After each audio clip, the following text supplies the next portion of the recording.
ಈಗ ನಾನು ತೋರಿಸ್ತಾ ಇರ್ತಕ್ಕಂಥದ್ದು ತಿರುವನಂತಪುರ, ಕೇರಳದ ರಾಜಧಾನಿ. ಇಲ್ಲಿ ಅಪರೂಪವಾದಂತಹ ಕೆಲವೊಂದು ಸಂಗತಿಗಳು ಇವೆ. ಆ ಒಂದು ವಿಚಾರದಲ್ಲಿ ನಾನು ತೋರಿಸಲಿಕ್ಕೆ ಇಚ್ಛೆ ಪಡ್ತೇನೆ. ಅಜ್ಮಿಲಾ ಕೇವ್ ಶಿವ ಟೆಂಪಲ್ ಅಂತ ಕರೀತಾರೆ. ಇಲ್ಲಿ ನಾವು ಟಿಕೆಟ್ ತಗೊಳ್ಳುವಂಥ ಕೌಂಟ್ರು ಈ ಗುಹೆಯಲ್ಲಿ ಕಟ್ಟಿರ್ತಕ್ಕಂಥದ್ದು. ಅಲ್ಲಿ ನಾವು ಫೋಟೋಗಳನ್ನು ವಿಡಿಯೋಗಳನ್ನು ತೆಗೆಯೋಂಗಿಲ್ಲ.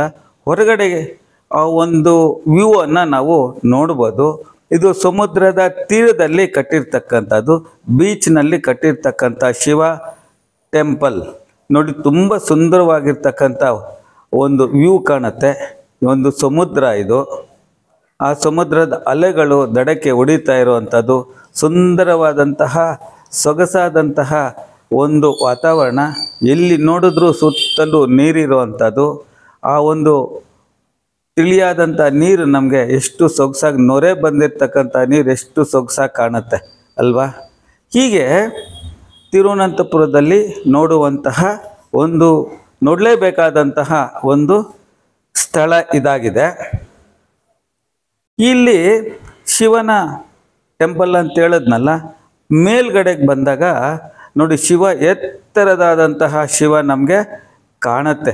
ಮೇಲೆ ಗಂಗೆ ಕೂತಿರುವಂಥದ್ದು ಸಹ ಕಾಣುತ್ತೆ.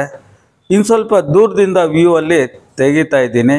ಕಾಲು ಕೆಳಗಡೆ ಸುಡ್ತಾ ಇದೆ, ನಿಂತ್ಕೊಳ್ಳೋಕ್ಕೂ ಸಹ ಆಗೋಲ್ಲ. ಅಂತಹ ಬಿಸಿಲು ಸುಡ್ತಾ ಇರುತ್ತೆ ಮೇಲೆ ಮತ್ತು ಕೆಳಗೆ.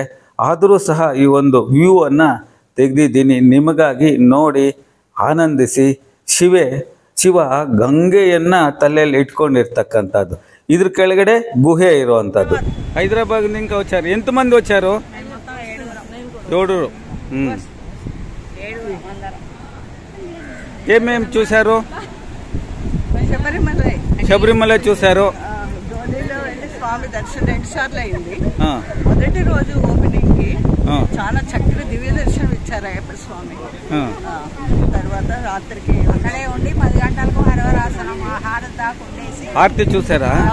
దర్శనం చేసుకుని బంగారు మెట్లు అవన్నీ దగ్గర దర్శనం చేసుకుని వచ్చేసి ఇప్పుడు కోవలం బీచ్ వెళ్ళాం.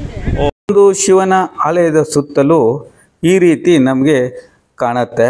ನೋಡಿ, ಸುಂದರವಾದಂಥ ಚಿಕ್ಕದಾದಂತಹ ಒಂದು ಆಲಯಗಳು, ಗಣೇಶ ಇರ್ಬೋದು, ಮತ್ತೊಂದು ಇಟ್ಟಿರ್ತಕ್ಕಂಥದ್ದು ಸೊಗಸಾಗಿ ಕಲರ್ಫುಲ್ ಆಗಿ ಕಾಣುತ್ತೆ. ಬೇರೆ ಬೇರೆ ಪ್ರದೇಶಗಳಿಂದ ನೋಡಲೇಬೇಕು ಅಂತ ಬರ್ತಾರೆ.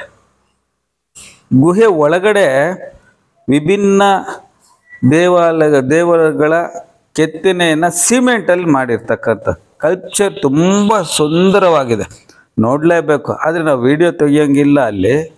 ಇದು ಸಮುದ್ರದ ಮತ್ತೊಂದು ಹೊರನೋಟವನ್ನು ನೋಡ್ಬೋದು. ಸಮುದ್ರ ನೋಡಿದ್ದೀರಿ ಎಲ್ರೂ, ಆದರೂ ಸಹ ನನಗೆ ತುಂಬ ಚೆನ್ನಾಗಿ ಕಾಣಿಸ್ತು. ಅದಕ್ಕೆ ಒಂದು ವ್ಯೂವನ್ನು ತೆಕ್ಕೊಂಡಿದ್ದೀನಿ. ಎಷ್ಟು ಚೆನ್ನಾಗಿ ಕಾಣುತ್ತೆ ನೋಡ್ರಿ. ಅಲ್ಲೇ ಇರೋಣ ಅಂತ ಅನಿಸ್ತು, ಆದರೆ ಮೇಲೆ ಬಿಸಿಲು, ಕೆಳಗಡೆ ಕಾಲು ಸುಡ್ತಾ ಇದೆ.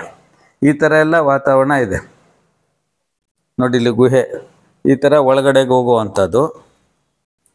ಈ ಒಂದು ಸಿಟಿಯಲ್ಲಿ ನೋಡುವಂಥದ್ದು ಮತ್ತೊಂದು ಅದ್ಭುತವಾದಂತಹ ಆಲಯ ಅಂತಂದರೆ ಅನಂತ ಪದ್ಮನಾಭ ಸ್ವಾಮಿ ಆಲಯ. ಒಳಗಡೆ ಬಿಡೋದಿಲ್ಲ, 4 ದಿಕ್ಕುಗಳ ದೊಡ್ಡ ದ್ವಾರಗಳಿದೆ. ನಾವು ಪೂರ್ವ ದಿಕ್ಕಿಗೆ ಹೋಗಿ ದರ್ಶನವನ್ನು ಪಡ್ಕೊಂಡಿದ್ದೀವಿ. ನೀವು ಸಹ ಗೋಪುರವನ್ನು ನೋಡ್ತಾ ಇದ್ದೀರಿ. ಒಮ್ಮೆ ಭೇಟಿ ಮಾಡಿ. ಈ ಒಂದು ವಿಡಿಯೋ ಲೈಕ್ ಮಾಡಿ, ಶೇರ್ ಮಾಡಿ, ಸಬ್ಸ್ಕ್ರೈಬ್ ಮಾಡಿ.